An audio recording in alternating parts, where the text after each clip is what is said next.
The lightsaber hums through the air. Anakin Skywalker makes his choice. But this time it's different. This time, instead of severing Mace Windu's hand to save Emperor Palpatine, Anakin ignites his blade and drives it straight through the Sith Lord's chest. The man who would have become Darth Vader instead becomes the hero who kills Darth Sidious. One swing, one decision, everything changes. No Empire. No Death Star. No Luke growing up on Tatooine never knowing his father. No Leia watching her home planet explode before her eyes. The entire saga you know gets rewritten in a single moment of choice. But here's what will shock you. Killing Palpatine instead of betraying the Jedi doesn't just save the galaxy from tyranny. It unleashes consequences nobody could have predicted. Some good, some terrifying. All completely different from the Star Wars story you thought you knew. What happens when Order 66 never activates? When thousands of Jedi survive? When Anakin raises his children instead of hunting them? When new threats emerge that make the Sith look like children playing with toys? We're about to explore the most dramatic alternate timeline in Star Wars history. The story of how one moment of courage instead of fear rewrites the fate of every living being in the galaxy, far, far away. Chancellor Palpatine's office. The storm raging outside Coruscant as the Clone Wars reach their climactic end. Mace Windu stands over the fallen Sith Lord, his purple lightsaber humming with deadly intent. "You are under arrest, my lord," he declares, but Palpatine's true nature has been revealed. The Chancellor is Darth Sidious, the puppet master who orchestrated the entire galactic conflict. Windu knows what must be done. "I am going to end this once and for all," he says, raising his blade for the killing blow. Then Anakin Skywalker arrives. In our timeline, this is where Anakin makes the fateful choice to save Palpatine, severing Windu's hand and allowing the Sith Lord to kill the Jedi Master with Force lightning. But what if, in this alternate reality, Anakin's internal struggle played out differently? What if the conflicted Jedi Knight saw not a helpless old man, but the manipulative Sith Lord who had been pulling the strings all along? Imagine Anakin arriving at that crucial moment, his lightsaber already ignited from his desperate rush through the corridors. He sees Mace Windu standing over Palpatine, sees the fear in the Chancellor's eyes, and for just a moment, everything becomes clear. This is the man who has been manipulating him, who promised to save Padme but offered only vague assurances. This is the Sith Lord who orchestrated a war that cost millions of lives, including his mother's death on Tatooine, which set everything in motion.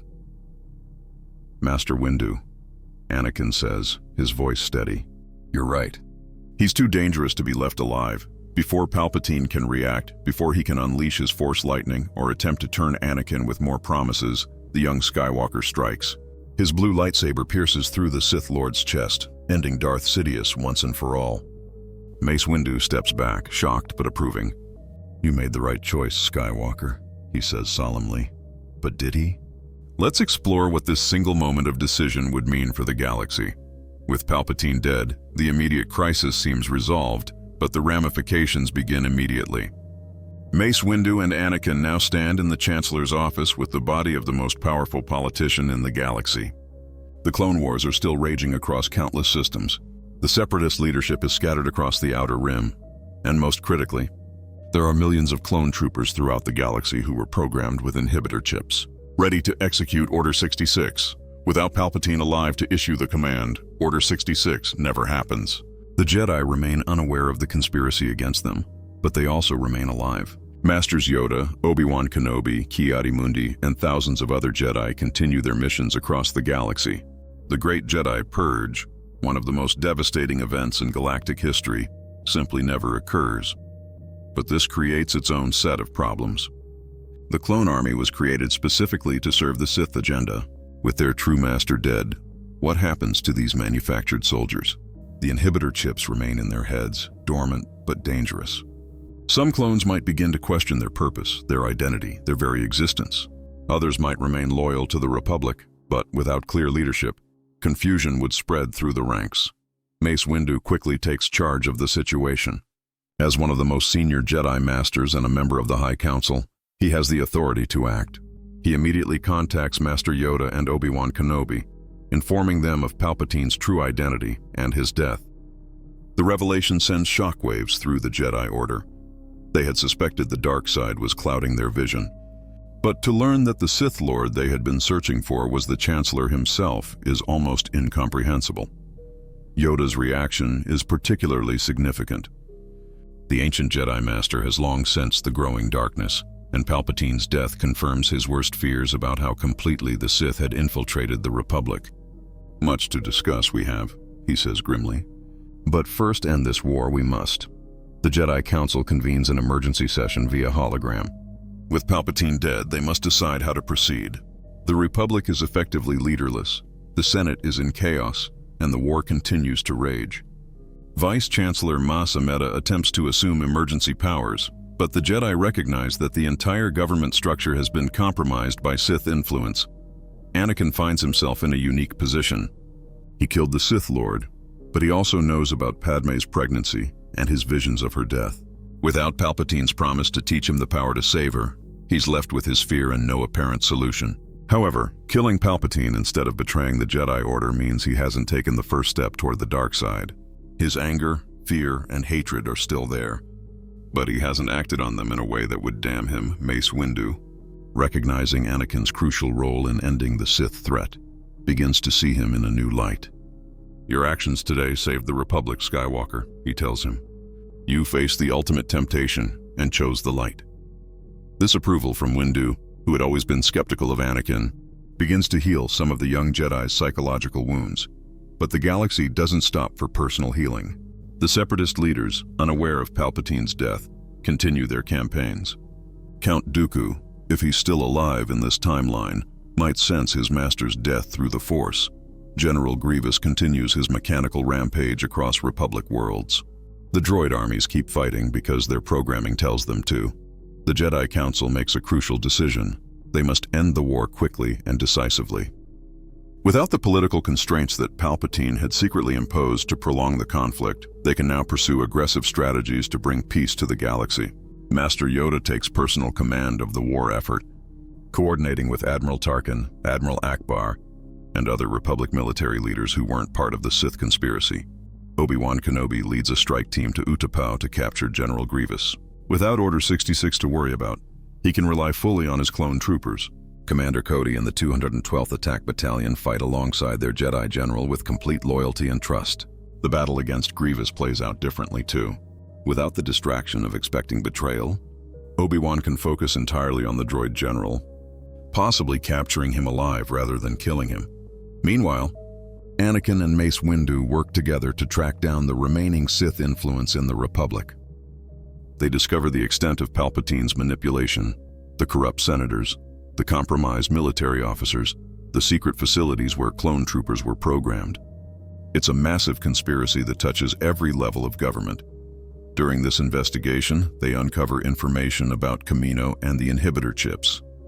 This discovery is crucial because it reveals that every clone trooper in the Republic Army is essentially a walking time bomb. The Jedi face a terrible dilemma. These clones have fought bravely alongside them, formed bonds of friendship and trust, but they're also programmed weapons that could be activated by any surviving Sith agents. The decision of what to do about the clones becomes one of the most contentious debates in Jedi history. Some masters argue for immediate surgical removal of the chips, regardless of the risk to the clones' lives. Others believe they should simply retire the clone army and rely on volunteer soldiers. Still others worry that news of the chips would destroy morale and create distrust between Jedi and clones. Anakin advocates for telling the clones the truth. His experiences with Captain Rex, Commander Apo, and other clone officers have shown him that these men are individuals with their own personalities, hopes, and fears. They have a right to know, he argues. They've earned our trust, and we should give them ours in return. This position puts Anakin at odds with some of the more conservative Jedi Masters. But it aligns him with Mace Windu, who respects the young Jedi's practical experience in the field. Together, they propose a gradual program of chip removal, starting with clone commanders and working down through the ranks. The process begins with Captain Rex, who volunteers to be the first. The surgery is risky, and there's no guarantee it will work, but Rex trusts Anakin completely. When the procedure succeeds and Rex retains his memories and personality while being freed from Sith control, this creates an interesting dynamic within the Republic military. Clone units become divided between those who have been liberated from their programming and those who haven't. The liberated clones often display more individuality and independence, while the unaltered clones remain more uniformly obedient to orders. As the clone situation develops, the war itself begins to wind down. Without Palpatine secretly prolonging the conflict, the separatist movement loses coordination. Count Dooku, if still alive, finds himself without his master's guidance. The Trade Federation banking clan and other corporate interests begin to see the writing on the wall and start negotiating separate peace deals. The capture of General Grievous deals a massive blow to separatist morale. Without their fearsome general and with their political leadership in disarray, many separatist worlds begin to consider surrender. The droid armies dependent on central control become less effective as their command structure crumbles. But victory in war doesn't automatically bring peace to the galaxy. With Palpatine dead, the Republic faces a constitutional crisis. The Chancellor's emergency powers die with him, but the Senate is in chaos. Many senators were part of Palpatine's conspiracy, while others were simply deceived by his manipulations. Senator Padme Amidala emerges as a key figure in the political reconstruction. Her experience in opposing the war and her clean record make her a natural leader for senators who want to rebuild the Republic on more democratic foundations. She works closely with Bail Organa of Alderaan, Mon Mothma of Chandrila, and other principled politicians to draft new legislation limiting executive power and preventing future dictatorships. This political work brings Padme into frequent contact with Anakin, who is serving as a liaison between the Jedi Council and the Senate. Their relationship continues to develop, but now it unfolds in a galaxy where the future seems brighter. Anakin's visions of Padme's death begin to fade as his fear and anger diminish. Without the stress of hiding his relationship and without Palpatine's manipulations feeding his insecurities, he becomes more confident and stable. However, Padme's pregnancy still presents challenges. The Jedi Code forbids attachments, and while Anakin killed Palpatine instead of betraying the Order, he still has a secret wife and a child on the way. The stress of maintaining this secret, combined with his new responsibilities in the post-war galaxy, creates tension in their marriage. Eventually, Anakin makes a decision that surprises everyone, including himself. He approaches Master Yoda privately and confesses his relationship with Padme. "Master," he says, "I have something to tell you about my marriage." Yoda's reaction is not what Anakin expects. The ancient Jedi Master listens quietly as Anakin explains everything. His secret wedding, Padme's pregnancy, his fears about losing her, and how those fears nearly drove him to the dark side. When Anakin finishes, Yoda is silent for a long moment. "Much pain your secrets have caused you," Yoda finally says. "But honest now, you are being. Change the galaxy has. Change, the Jedi must also." This conversation leads to a broader discussion within the Jedi Council about their role in the New Republic. The Clone Wars have shown them that their rigid adherence to ancient traditions may have contributed to their near destruction. If Anakin had felt free to discuss his fears and emotions openly, Palpatine might never have been able to manipulate him so effectively. Mace Windu, surprisingly, becomes one of the strongest advocates for reform within the Jedi Order. His experience working with Anakin to uncover the Sith conspiracy has shown him that the young Jedi's emotional connections actually make him more effective, not less. Perhaps, Windu suggests, attachment is not always a path to the dark side. Perhaps it can also be a reason to fight for the light. The Jedi Council begins a comprehensive review of the Jedi Code and traditions. They don't abandon their core principles, but they start to recognize that absolute rules applied without wisdom can be as dangerous as no rules at all. The debate is contentious and sometimes bitter, with traditional masters like Ki-Adi-Mundi arguing against any changes, while younger Jedi and those who served in the Clone Wars push for modernization. Meanwhile, the galaxy continues to heal from the ravages of war. The clone army gradually transitions from a military force to a peacekeeping organization. Many clones choose to remain in service, while others pursue civilian careers. The liberated clones, in particular, show remarkable adaptability as they explore their newfound individuality. Captain Rex becomes a symbol of clone liberation, working closely with Anakin to help other clones adjust to their new freedom. His friendship with Anakin deepens as they share the bond of having fought together in a war that neither fully understood at the time. Rex also becomes involved in efforts to locate and rescue clone deserters like Cut Lawquane, who had fled the army before learning about the inhibitor chips. The separatist worlds faced their own challenges in the post-war period. Many had legitimate grievances against the Republic's taxation and representation policies. Without the war to unite them, these worlds must decide whether to rejoin the Republic, form their own confederacy, or exist as independent systems. Some former separatist leaders, like the Geonosian Archduke Poggle the Lesser, face war crimes tribunals for their actions during the conflict. Others, particularly those who can prove they were coerced or manipulated by Dooku and the Sith, receive amnesty in exchange for helping with reconstruction efforts. Count Dooku himself, if he survived the war, presents a unique problem. As a former Jedi who fell to the dark side, he knows secrets about both the Sith and the Jedi that could be valuable. Some council members advocate for his execution as a war criminal and Sith Lord. Others, led by Yoda, believe he should be given a chance at redemption. Much darkness in him there is, Yoda admits. But lost completely he may not be. My former apprentice he was. Failed him, perhaps I did.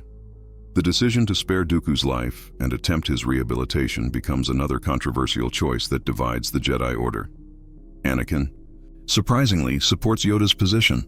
Having come so close to falling to the dark side himself, he understands how easy it is to make wrong choices when driven by fear and anger. The rehabilitation process is long and difficult. Dooku is held in a specialized facility where he undergoes therapy designed to break his Sith conditioning and reconnect him with the light side of the Force. Progress is slow, and there are setbacks, but gradually the former Count begins to show signs of genuine remorse for his actions.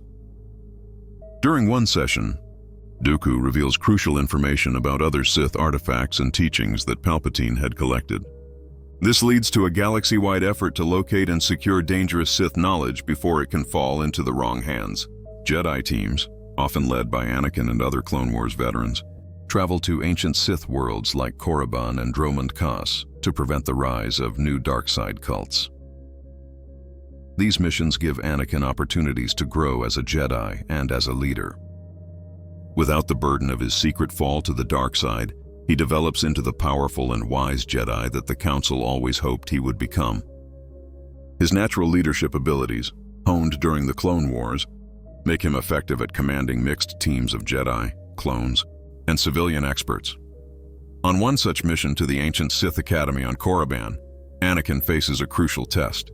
Deep in the tombs, he encounters a powerful dark side presence that attempts to corrupt him with visions of power and promises to bring back his mother. For a moment, he wavers, remembering his rage when she died in his arms on Tatooine.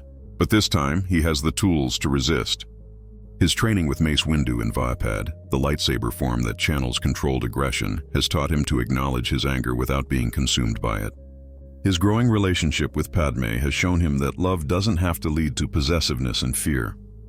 Most importantly, his decision to kill Palpatine rather than betray the Jedi has given him confidence in his ability to make the right choice, even when it's difficult.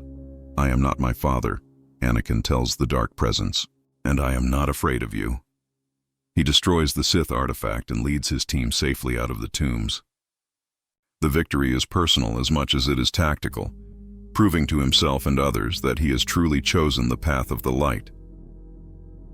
Back on Coruscant, Padme gives birth to twins, Luke and Leia Skywalker. The birth is attended by medical droids and Padme's closest friends, but unlike in the original timeline, she survives and recovers fully. There are no force-choking incidents, no broken hearts, no tragic deaths in childbirth. The arrival of the Skywalker twins creates both joy and complications for the Jedi Order. The children are powerful in the Force, as expected given their parentage, but their very existence challenges traditional Jedi practices. Can Anakin remain a Jedi while also being a father? Can the Order adapt to having married Jedi among its ranks? These questions become part of the ongoing reforms within the Jedi Order. A new category of Jedi is created, the Jedi Guardians, who are permitted to maintain family relationships while serving the Order. It's a controversial decision that splits the Order, but it's also a pragmatic recognition of changing times. Anakin becomes one of the first Jedi Guardians. along with several Clone Wars veterans who have formed attachments to clones, civilians, or each other. The traditional celibate Jedi Knights continue to exist alongside the new Guardians, creating a more diverse and flexible order. Master Yoda, despite his initial reservations, comes to see the wisdom in this approach. Different paths to the light there are, he acknowledges. Room for all, in the Force there is. The galaxy settles into an uneasy peace. The New Republic, as it comes to be called, implements democratic reforms designed to prevent future dictatorships. The Senate gains more power relative to the executive branch, while the Jedi Order serves as a check on both political and military power. But challenges remain. Separatist holdouts continue to fight guerrilla campaigns in the Outer Rim. Criminal organizations like the Hutt cartels and Black Sun exploit the chaos of Reconstruction to expand their territories. Pirates and smugglers prey on civilian shipping as the Republic struggles to patrol vast regions of space. More troubling are reports of dark-side cultists gathering in the unknown regions. Some are former Sith acolytes seeking to carry on their master's work. Others are new converts drawn to the power and freedom that the dark side promises. Without Palpatine's iron control, these groups are fragmented and competitive, but they're also unpredictable and dangerous. Anakin leads many of the missions to combat these dark side threats. His experience, his power in the Force, and his understanding of temptation make him uniquely qualified for this work. He develops a reputation as a Sith hunter, the Jedi that criminal Force users fear most. On one such mission, Anakin encounters a young dark side adept named Starkiller, who claims to be the apprentice of a surviving Sith Lord. The boy is powerful but untrained, dangerous but also clearly conflicted about his path. Anakin sees something of himself in the youth and makes a controversial decision. Instead of arresting or killing Starkiller, he offers him a chance at redemption. The process of redeeming Starkiller becomes a major storyline in Anakin's post-war life. Working with Mace Windu and other Jedi Masters, he develops new techniques for helping dark-side users find their way back to the light. It's dangerous work that requires constant vigilance against corruption, but it's also deeply fulfilling for Anakin. Who knows how close he came to falling himself? Starkiller's eventual redemption and integration into the Jedi Order becomes a model for future rehabilitation efforts. The Jedi develop a specialized branch focused on helping former dark side users, led by Jedi who have personal experience with temptation and redemption. Meanwhile, Luke and Leia grow up in a galaxy very different from the one in the original timeline. They're raised by both parents in a loving household on Naboo, where Padme continues her political career while Anakin serves the Jedi Order. The twins know from an early age that their father is a Jedi and that they have the potential to follow in his footsteps. Their childhood is not without challenges. The Skywalker name carries weight in the new galaxy. Anakin is famous as the Jedi who killed the Sith Lord and helped end the Clone Wars. This celebrity brings both opportunities and dangers. There are those who see the twins as symbols of hope for the future, but there are also dark-side cultists who view them as potential weapons or threats to be eliminated. Security becomes a constant concern. Clone troopers, many of them liberated veterans who served under Anakin during the war, volunteer for duty as bodyguards for the Skywalker family. Captain Rex, now a colonel in the Republic Guard, personally oversees their protection detail.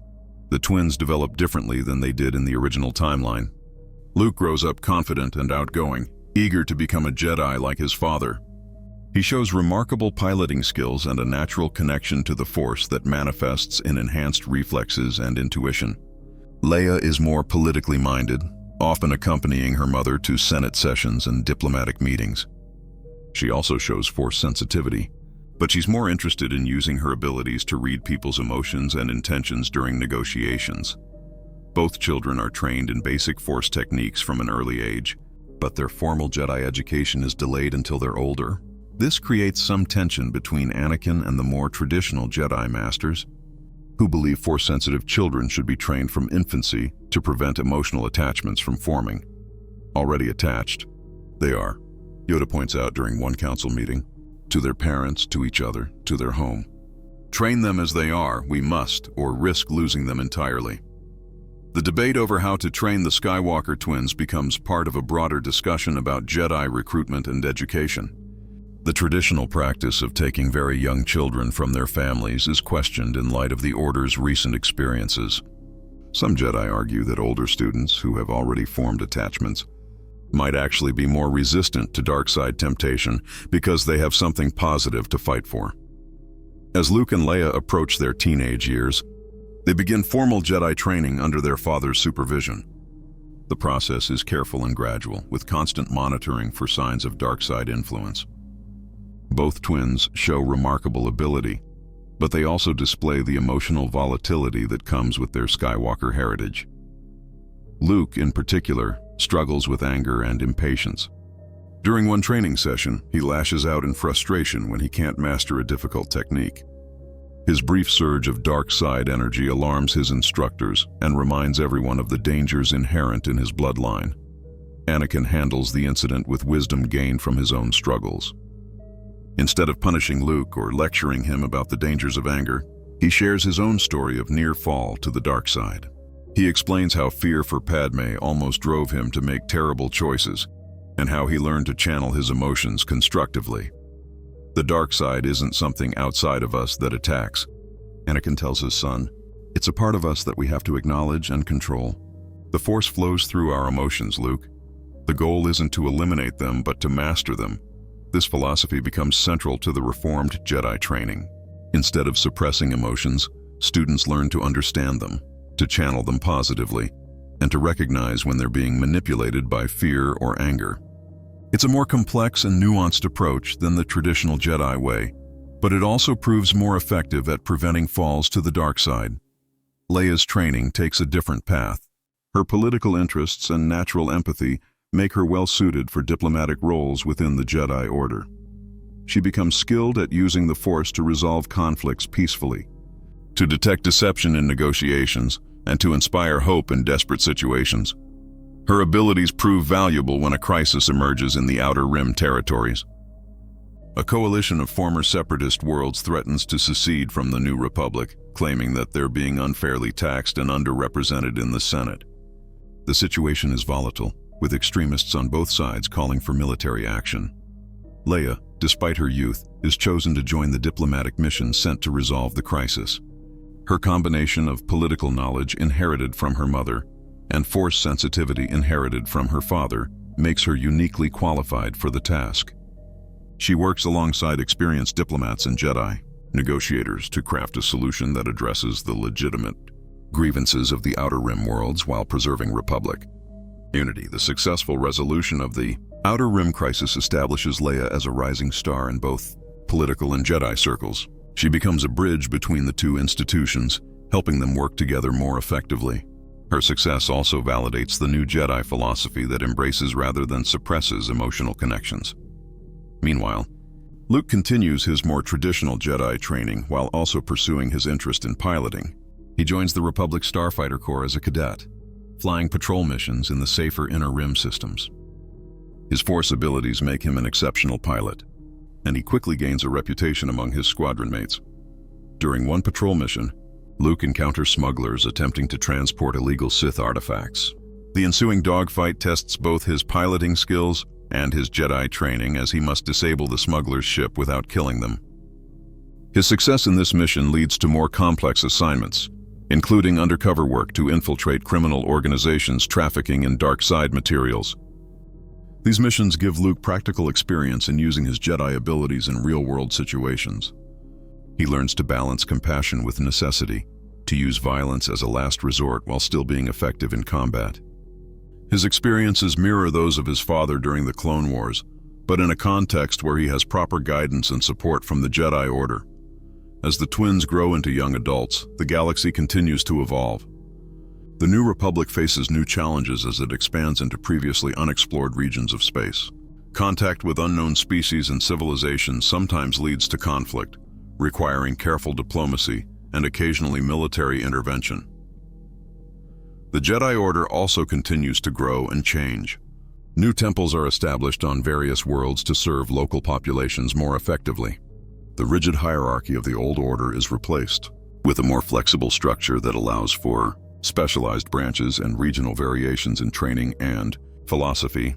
Anakin becomes a senior member of the Jedi Council, using his experiences from the Clone Wars and his understanding of redemption to help guide the Order's policies.